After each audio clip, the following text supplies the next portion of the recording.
This dart chooses where I go, and this dart chooses my challenge. This time the dart's sending me to Griswold, Connecticut. And hidden in this area is one of the strangest historical stories in all of New England. But as I said, the dart has one more decision to make. So today, I'll be tipping $100 to one of my wait staff at a restaurant I go to in Griswold.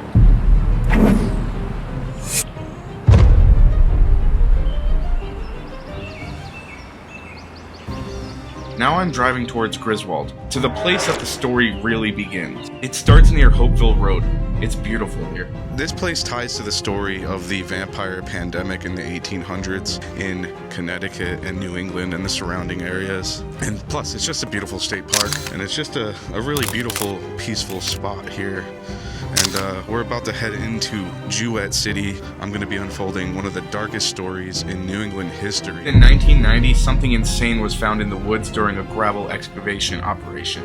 Imagine on a random day, you're working a job and you find out what I'm about to unveil to you. Archaeologists were called in, and that day they discovered something nobody knew was there. A forgotten cemetery from the early 1800s with about 29 graves. Most of the graves were normal burials, but one coffin was different. The coffin had brass tacks spelling out JB55, and these were the initials and age of the person buried inside. But they definitely didn't know that at the time. When archaeologists examined the skeleton inside, they found something extremely unusual. The skull had been removed and placed on the chest, and the thigh bones had been rearranged and crossed over the body. The chest cavity had been disturbed after decomposition though. This wasn't a normal burial. This was something done intentionally after the person had already been buried.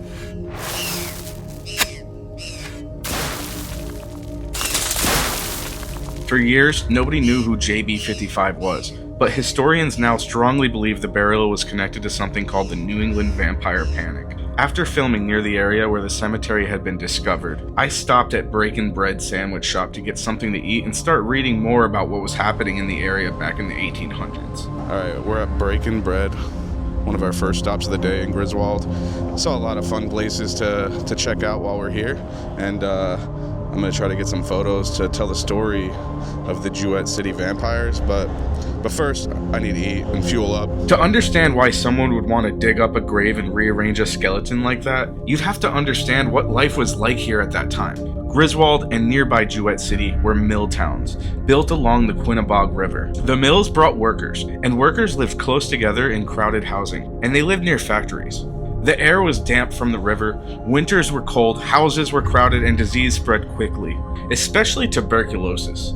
And people back then, they called this consumption. Go check out this vampire video I posted on my trip to Sterling a few weeks ago. It's about the most famous story of this, the story of Mercy Brown. Tuberculosis was a slow and terrifying disease. People would lose weight, become very pale, cough constantly, sometimes with blood, and they'd slowly get weaker over time. What made it worse was that it often spread through families.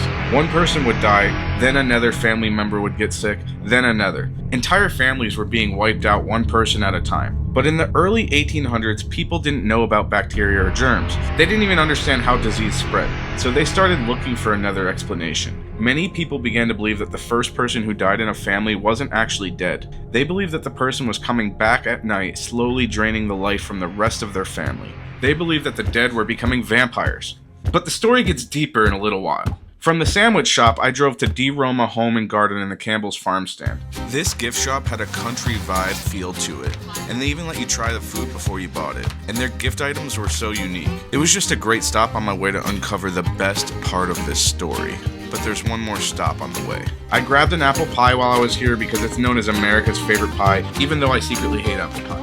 I'm now on a mission to donate it to whoever the first person is I see that likes apple pie. So before dinner, I continued the story down into Jewett City near the Quinnebog River, where the old mill ruins sit along the water. In the 1800s, this river powered factories that ran constantly, and workers lived nearby in small homes and boarding houses. Damp air from the river, poor ventilation, and crowded living conditions made the area a perfect place for tuberculosis to spread. So when family members kept getting sick and dying, people became convinced something supernatural was happening. They started exhuming bodies and looking for signs that someone was still alive after death. And because of how decomposition works, bodies sometimes looked like they hadn't decomposed as much as they expected. Hair and nails appeared longer. This was because skin shrinks. Sometimes there was still liquid in the lungs and heart, and to them, this looked like fresh blood and proof that the person was still alive, feeding on the living.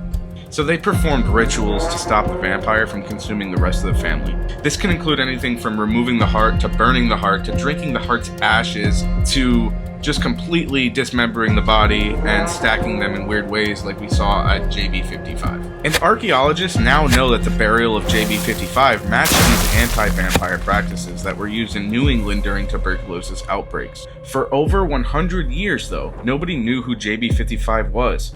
But in 2019, scientists used DNA from one of his teeth along with the genealogy records and historical census data to identify him. His name was John Barber. He was a farmer and he was 55 years old when he died in the early 1800s, most likely from tuberculosis. He wasn't a monster and he wasn't a vampire. He was a sick man whose family and neighbors were terrified and desperate to stop a disease they didn't understand. And historians believe that when they opened the grave and disturbed the chest cavity, they were probably trying to remove the heart as part of the ritual to stop the disease from spreading through the family. After spending the first part of the afternoon filming and learning about this history, I stopped at Uncle Cranky's Cafe for a drink and a break. It was one of those places that just has great vibes and absolutely amazing people. This is where I found a new home for this apple. You want apple pie? Since you're about to go home, I have a fresh Granny's apple pie from the farm stand. Okay, I'm gonna get it in my car before I leave.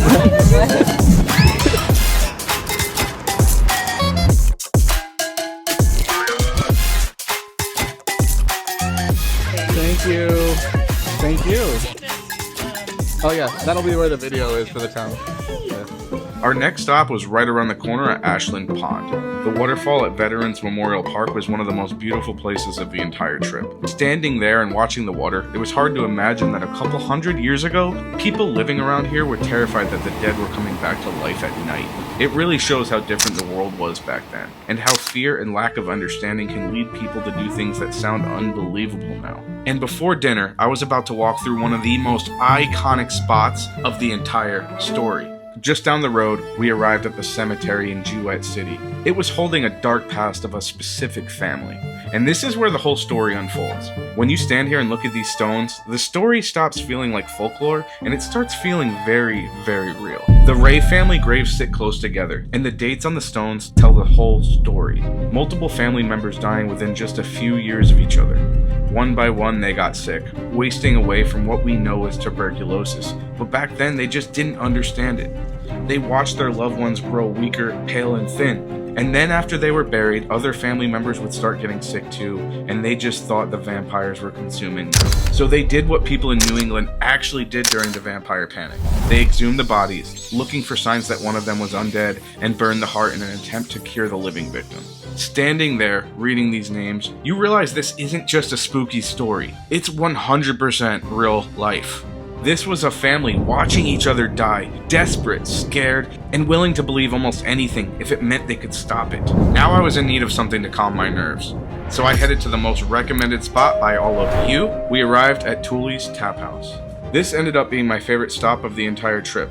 The food was incredible, the atmosphere was great, and this is where I completed my dart challenge. I left a $100 tip to the well-deserved waitress, and this stop was definitely our favorite part of the day.